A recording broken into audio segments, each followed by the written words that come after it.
All right, guys, welcome back. I'm going to give you my first deep dive here. I'm going to talk about what I think the overall thesis was starting in season four. And then we're going to do kind of a deep dive into Carl and Patrick. That one's not very long, neither of these are, so I'm combining them. But as I said before, I just started rewatching season four with fresh eyes and knowing everything we know now. And then I got AI involved to help me first organize all my notes. It's a great tool for that. And then also help me see patterns that I hadn't seen before. So I'm basically just going to read you what I found and what I put together, okay? So the core idea or overall thesis, it comes from the whole Clara thing. And I did a deep dive into Clara not too long ago. I'll try to remember to link that in the show notes. But the point is, they talk about whether they get to come back or not. And this becomes the basis for Rick's speech when the prison goes down about whether they get to come back, right? But the interesting thing, in a lot of ways, isn't even the Clara part. I mean, that was obviously the setup for it, but when Rick gets back to the prison and talks to Hershel, Hershel tells Rick that you get to come back. He says, "You get to come back, Rick. You do. She was too far gone, but you do get to come back." And Rick, he kind of nods and agrees, but you can tell that he's skeptical. He doesn't really believe what Hershel's saying. So when the governor shows up at the prison, Rick argues that they can live together and that human beings get to come back from the bad things that they've done. But I don't think then that he actually truly believes it. And this is what's interesting. Um, it's like he's arguing for something he doesn't really believe. And, you have Hershel who like smiles as though at a proud pupil, and it seems like Rick is learning something. But I don't think that's what's actually going on there. I think that's a little bit of a misdirect. I think Rick doesn't really believe it, and that's why it doesn't work. So the governor is symbolically Rick's shadow self, right? So when Rick says this, that we can all live together, and we can all change, the governor whispers liar and then kills Hershel. And so that's almost like his subconscious talking because he doesn't believe it. It's just a really interesting way that they put this in here. And then after that, as this season, meaning four and more progress, we will see the characters take it on a journey where they'll do the worst sorts of things to survive and then try to come back for it. They need to learn experientially that they get to come back. Just showing them or telling them that won't be enough. So I think that this was the whole theme. It was like they set this up in 4A, and it is a thesis. Whether you get to come back is something that they will be exploring over the next however many seasons of The Walking Dead. And Beth obviously is going to be like the ultimate example of coming back, right? So I think what is happening is we started out with Rick being a farmer and not much of a leader. And you can tell that nobody at the prison really appreciated that. They weren't pushing him too hard, but they wanted him to take back up the mantle of leader. And we actually do see him doing that in 4A, and it jumped out at me as a much more important moment than I realized before. Right after the virus arc, so it's like at the end of episode 5, it would have to be because 6 and 7 are about the governor, and then 8 is where the prison goes down. So it would be at the end of season or episode 5. He not only gives Carl back his gun, but he takes up his gun as well and his holster and everything. That's his signature stuff. And then he takes off his clothing and burns it because, in the show, it was because of the virus. He was burning their clothes. But it is like a symbolic rebirth. He's back to being a leader again. And of course, even though it's several episodes before we see the fall of the prison, it's only minutes after that that the governor shows up. So you can see that the way that they're setting this up narratively, it's like Rick he was in this, I don't know, liminal space where he wasn't being who he was meant to be. He wasn't being a leader. And then as soon as he takes up his mantle of leader again, the governor shows up and bulldozes the prison. So I think Gimple set it up. So that Rick could say that it was true. But now after that is when they get kicked out into the world, no longer having the safety of the prison, which was Edenic in a lot of ways. And now they're in the real world having to deal with much bigger problems. So we have to watch Rick experientially learn that you get to come back. Okay, so when I say Edenic, I mean they were cut off from the world. They were at least somewhat safe. I mean, of course, there were small problems and everything, but they weren't out there without a home. And it's almost like this represents them getting kicked out of the Garden of Eden, right? And in the Garden of Eden, it is kind of a liminal space where nobody is aging and no one is moving forward. It's not a bad thing, but it's not a progressive thing either. And I think, to go another paragraph here, I think this is why the theme morphs a little bit in season 5 from you get to come back to you can't go back, because this is at the peak or maybe it would be better to say the lowest valley of where they are emotionally. This is where not a single person in Team Family believes in genuine returns. In fact, They may even be subconsciously equating return as something that's really bad, not only because the walkers return as monsters, but because they thought that they had taken down the evil termites, but then they came back and killed Bob. So they couldn't save Bob. I mean, technically he was bitten, but there was a lot of trauma around that, obviously. And then they couldn't save Beth, and then they couldn't save Tyrese. And I think this is why not a single one of them could even fathom or entertain the idea that Beth could have lived, because they were so bought into this idea that you can't go back. So I don't have it all written here, but I want you to think about the arc they did with Carl and Hershel. It came a little more clearly to me when I was watching 416. And it's another one of those things, much like with Operation Lead the Walkers Away, where it's being told in the wrong order. So it's not always easy to see the progression and the way it happens linearly. But we had this scene at the end of season 3 where Carl shot one of the boys that was with the governor. And Hershel was really shocked that he did that. It was very harsh. It was very homicidal, for lack of another word. And, they just felt like Carl had lost his humanity. So then what we see in 416 are flashbacks that show Hershel talking to Rick and saying, Carl shot that boy. He's not doing well. And Rick said, I know, like he's trying to figure out how to deal with it, but he doesn't know how yet. And Hershel suggests that Rick learn farming and teach Carl farming as a way to bring Carl back from that really brutal frame of mind. And at first, Rick's pretty resistant to it. He doesn't really want to, but then he takes Hershel's advice and eventually starts to teach him farming. And the first scene where he teaches him farming is that really important scene where Beth is there and the hat falls off Carl and Rick picks it up and puts it on Beth, right? So we're all very familiar with that scene, but that is the first time that he is teaching Carl to be a farmer. Now, as we start season 4, we see that neither Rick or Carl have their guns and they are just being farmers, right? And Carl pushes a little bit more to get his gun back and to, go back to how things were. But Rick always shuts him down, and at least in 4A. And, Carl doesn't push too hard.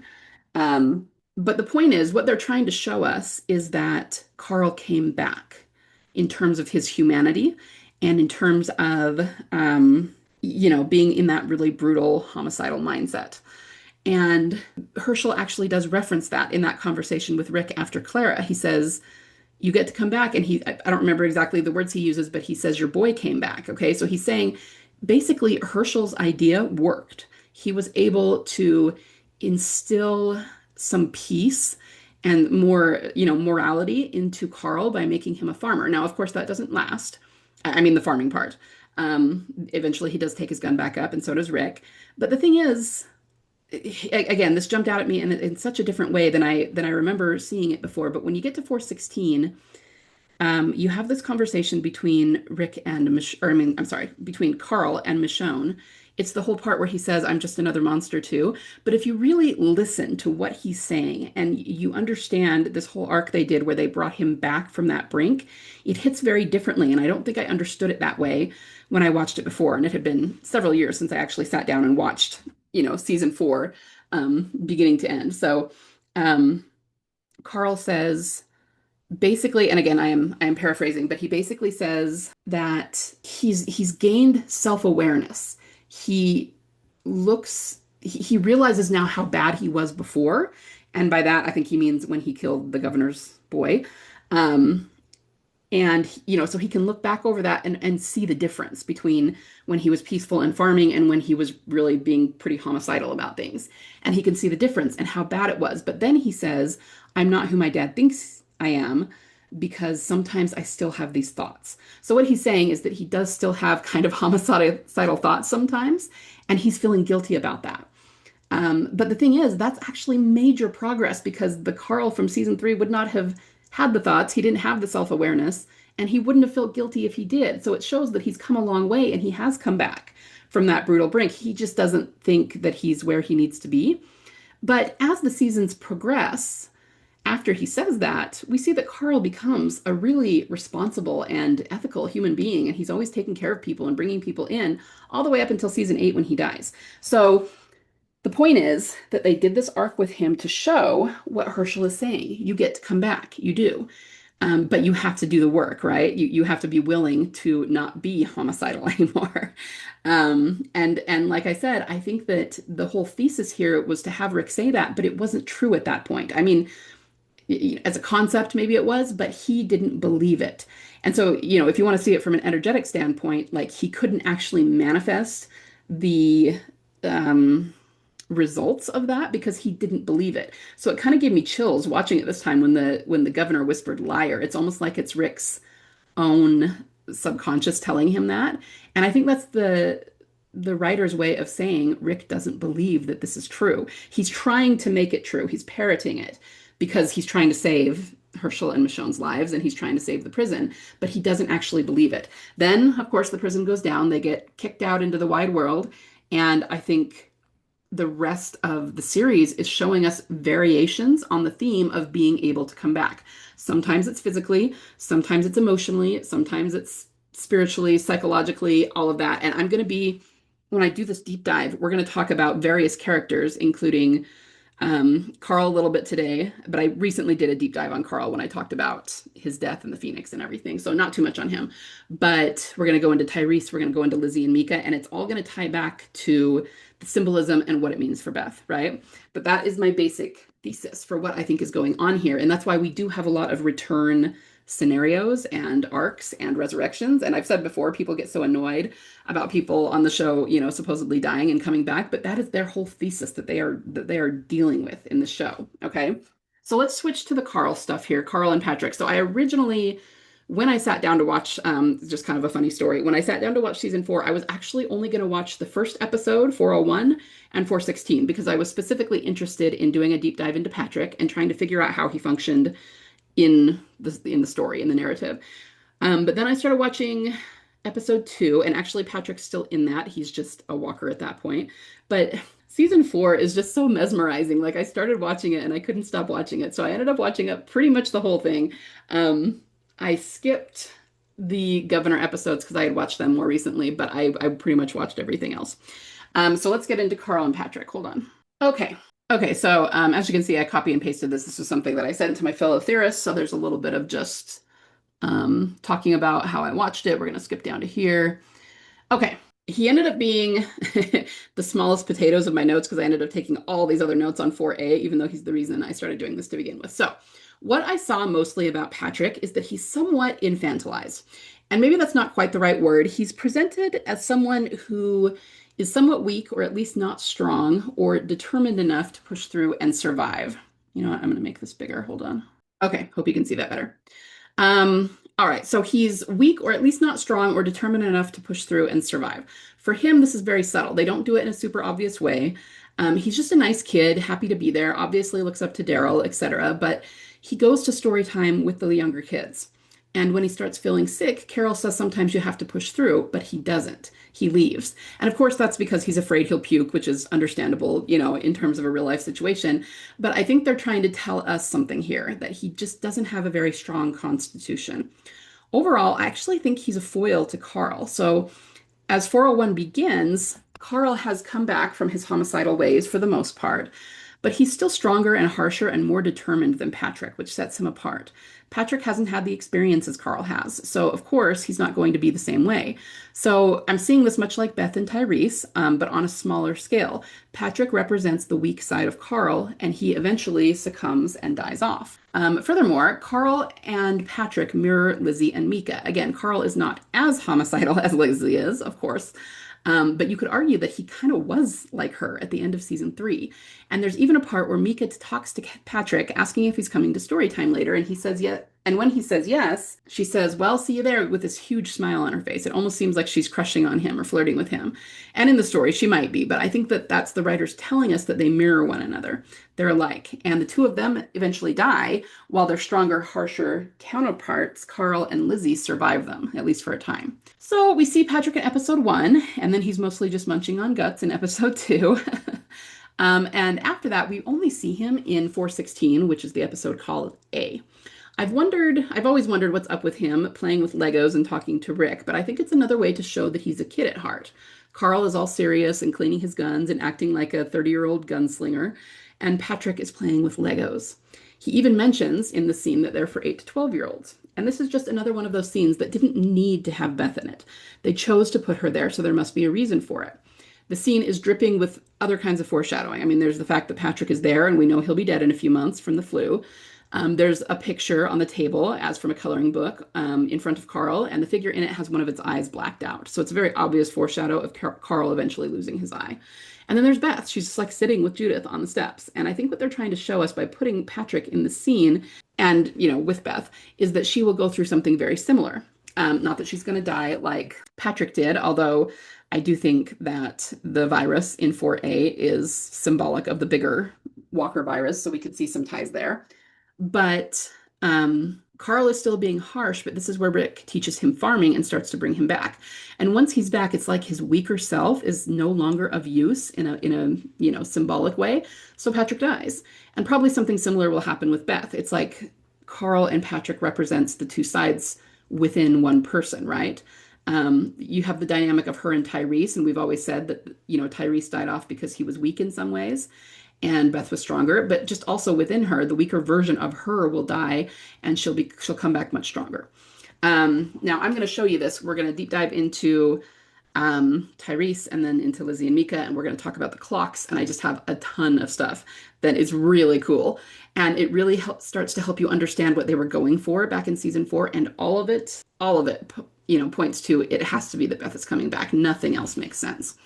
So that's pretty much what I had. It was, pretty small potatoes, but it was interesting to look back. And then Galadriel Jones ended up commenting this. She said, this is super interesting, and it feels like an extension of how Gimple is kind of deconstructing the concept of self in these episodes. She's done some digging into this same kind of theme, but she approaches it a little bit differently than I do. But we're coming to a lot of the same conclusions independently. Same as he's deconstructing everything else. The Legos are probably even a clue that he's building something sort of out of the pieces. I hadn't thought about Patrick at all before in the scene, but you're right that it's strange, and I like how you read him as a sort of foil for Carl.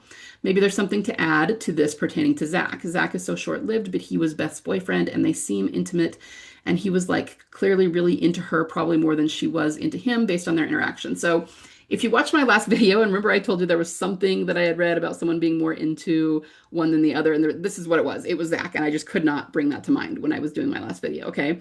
So I'll comment on it in just a second. Then Zach gets killed in this horrible random way, but before it all goes down, he's hanging out with Daryl, playing that guessing game about who Daryl used to be.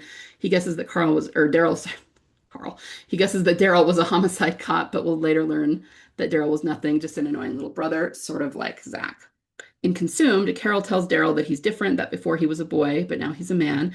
Maybe Zach, who was also into fixing cars, as Glenn clearly mentions, that it's Zach's car they're taking to the vet hospital in isolation, is like a representation of the boy in Daryl.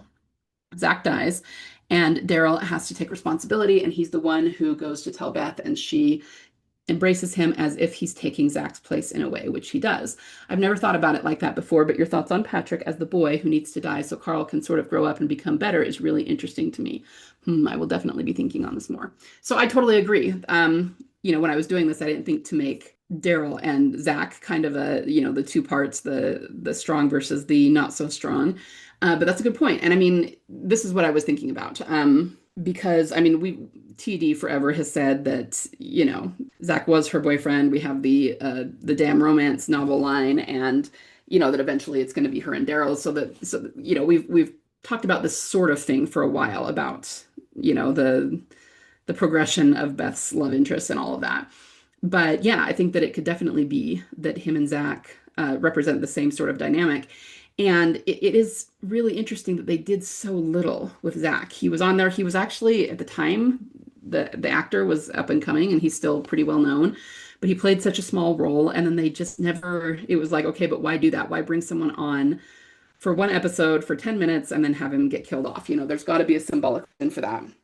So in terms of projecting, I was just thinking that maybe this is a projection or what would you call that? A template for what will happen when Beth returns. Maybe she'll be in a relationship, and it'll be that the guy is more into her than she's into him, but he's going to die pretty quickly, and then it'll be her and Daryl. I feel like that is probably a thing. I had not thought of it that way before, but I really do. So there was that previous ask in the previous video about whether Beth will have a partner because of Zach. I think it's very likely that she will. I feel like that is a foreshadow, but it's also not going to be her and whoever this guy is in the long term. I mean, I think after she and Daryl come back together, he's going to either die off or they'll break up or whatever it is, that she won't be with him anymore pretty quickly. And I wonder about the Ansel Elgort thing and if that is going to end up actually having some truth to it or not. So it'll be interesting to see for sure.